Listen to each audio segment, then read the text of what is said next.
ദൈവ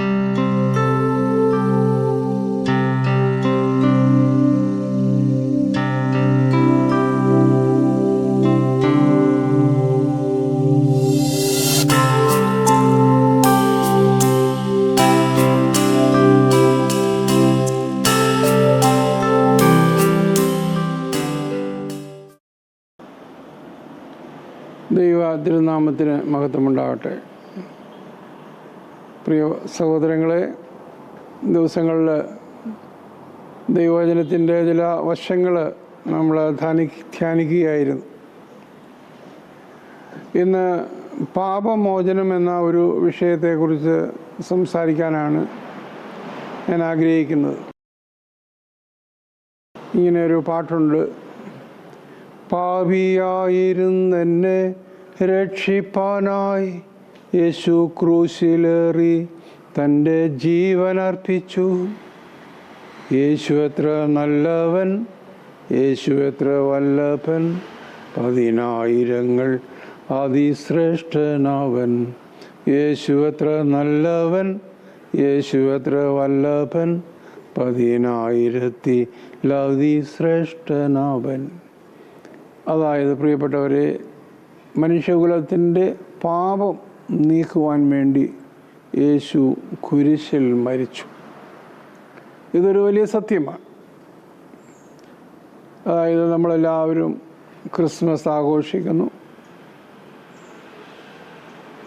യേശുവിൻ്റെ ജ്ഞാനസ്നാനം ആഘോഷിക്കുന്നു.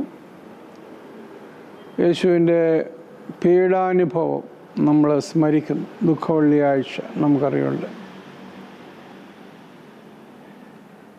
ദുഃഖവെള്ളിയാഴ്ചയ്ക്ക് ശേഷം നമ്മൾ ഉയർത്തെഴുന്നേൽപ്പ് ആഘോഷിക്കുന്നു. യേശുവിൻ്റെ ഉയർപ്പ്, അവിടുന്ന് സ്വർഗത്തിലേക്ക് പോകുന്നു, സ്വർഗാരോഹണം. ഇതെല്ലാം ഒരു വലിയ രഹസ്യങ്ങളാണ്. നമുക്ക് ചിന്തിച്ചാൽ പിടികിട്ടാത്ത രഹസ്യങ്ങളാണ്. മിസ്റ്ററീസ് എന്ന് പറയും. അപ്പോൾ യേശുവിനെ സംബന്ധിച്ചിടത്തോളം അവിടുത്തെ ജനനം എന്ന് പറയുന്നത് ഒരു കന്യകയിലാണ്. അതായത് സ്വർഗത്തിലെ സർവശക്തനായ ദൈവത്തിൻ്റെ പുത്രൻ മനുഷ്യാവതാരം ചെയ്തു. കന്യകയുടെ ഉദരത്തിൽ അവിടുന്ന് ജന്മമെടുത്തു. അങ്ങനെ ജന്മമെടുത്ത് അവിടുന്ന് 33.5 വർഷക്കാലമാണ് ഈ ഭൂമിയിൽ ജീവിച്ചത്. ഈ കാര്യങ്ങളൊക്കെ നമ്മൾ പലപ്പോഴും എല്ലാവരും തന്നെ മനസ്സിലാക്കുന്നുണ്ട്. എന്നിരുന്നാലും അവിടുത്തെ മനുഷ്യാവതാരത്തിൻ്റെയും ഉദ്ദേശം എന്താണ് എന്നത് മനസ്സിലാക്കാൻ നമ്മൾ പലപ്പോഴും തയ്യാറാകുന്നില്ല.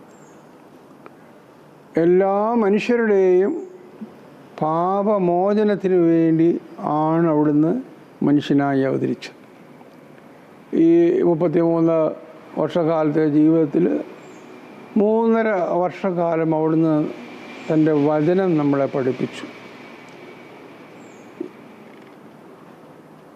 ദൈവത്തിൻ്റെ വചനത്താലുള്ള മനുഷ്യൻ്റെ രൂപാന്തരത്തെക്കുറിച്ച് വചനം സ്വീകരിക്കുക.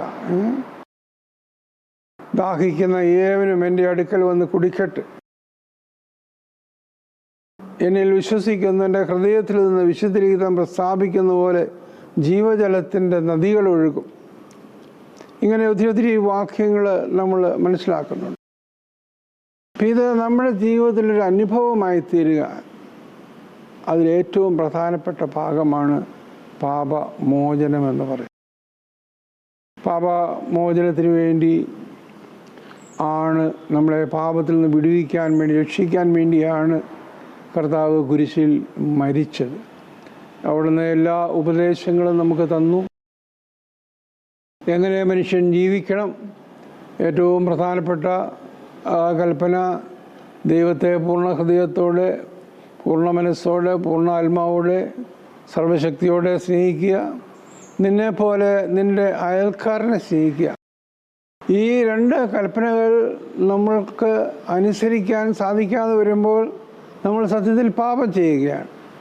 അപ്പം അങ്ങനെ ആ കൽപ്പനകൾ അനുസരിക്കാൻ തക്ക വിധത്തിൽ പാപത്തിൻ്റെ ബന്ധനത്തിൽ നിന്ന് നമ്മൾക്ക് മോചനം ലഭിക്കും.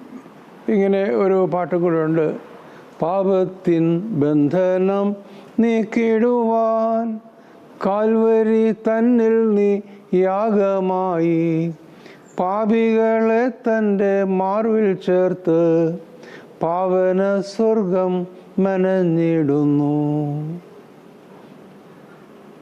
അതായത് പാപത്തിൻ്റെ ബന്ധനത്തിൽ നിന്ന്, ആ ബന്ധനത്തിൽ നിന്ന് മോചനം ലഭിക്കുമ്പോഴാണ് നമുക്ക് യഥാർത്ഥ പാപമോചനം ഉണ്ടാകുന്നത്.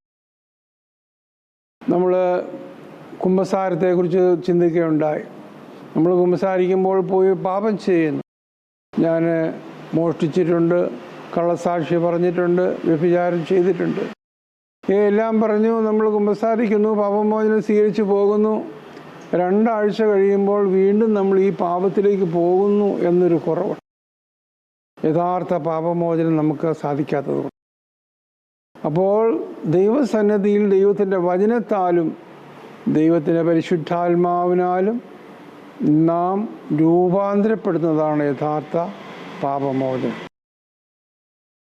എൻ്റെ യേശു എനിക്ക് വേണ്ടി കുരിശിൽ അവസാനത്തെ തുള്ളി രക്തം വരെയും ചിന്തി മരിച്ചു എന്നുള്ളതായിരിക്കുന്ന സത്യം ഏറ്റുപറഞ്ഞ് എന്നെ രക്ഷിക്കണമേ, എന്നെ പാപത്തിൽ നിന്ന് വിടുവിക്കണമേ എന്ന് പ്രാർത്ഥിക്കുമ്പോൾ നമുക്ക് യഥാർത്ഥമായിരിക്കുന്ന പാപമോചനം ലഭിക്കുന്നു. അങ്ങനെ പാപമില്ലാത്ത ഒരു ജീവിതം നയിക്കുവാൻ ദൈവം നമ്മെ സഹായിക്കും. ഇപ്രകാരം ദൈവം നമ്മെ എല്ലാവരെയും അനുഗ്രഹിക്കുമാറാട്ടെ.